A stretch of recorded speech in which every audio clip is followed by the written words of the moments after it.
Viola Desmond won't be budged. Viola Desmond was one brave woman. Now come on here, listen in close, and I'll tell you why. It was a day with a zing in the air when Viola set out on her way.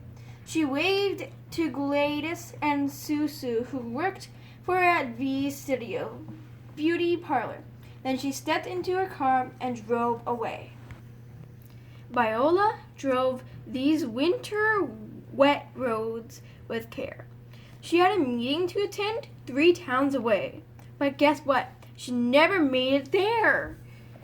First, she heard a rattle, then she heard a clunk, and her car began to shake. Quick, quick! Viola drove into New Glasgow, Nova Scotia to a garage. The mechanic said it would take some long hours to fix up the car, so Viola made plans to pass the time. She walked up the street and down until she came upon the beautiful Roseland Theater. I'll watch a movie, Viola thought, and she stepped up to the window to buy a ticket for the show. Her ticket in hand, Viola found the perfect seat, right down close where she could see real good, but then she felt a tap on her shoulder. She looked up into the face of the usher. "You have a cheap upstairs ticket," she said. "You have to go up to the balcony." "Well," said Viola, "that cashier must have made a mistake. I'll just go on and buy me a main floor ticket then." Go. The usher shook her head. "No, you people have to sit in the upstairs section." Right then Viola understood crystal clear what she was saying. It was 1946. Back then, the Roseland Theater, like a lot of other places in Canada, was segregated. Yeah, okay.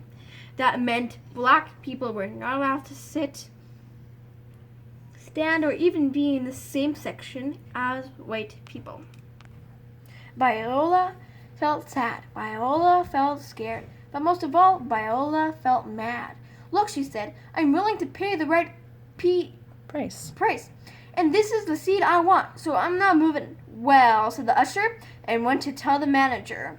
"Well," said the manager, and went to phone the police. And before you knew it, all 3 of them came up to Viola to insist that she move to the balcony. But I told you Viola was brave, didn't I? She wouldn't budge 1 inch because she knew the seating rule wasn't fair to black folks. It was just plain wrong. So the manager and the policeman dragged her out of the theater in a real rough way. They took Viola to jail. Can you believe it? She sat on a hard bench all night long and tried to keep her spirits strong. The next morning, Viola was taken before a judge and charged with not paying the proper ticket price. She tried explaining that she was happy to pay more for a downstairs ticket, but they didn't listen to her none. Viola was charged a fine of $20, which was a whole lot of money in these days. Then she was free to go.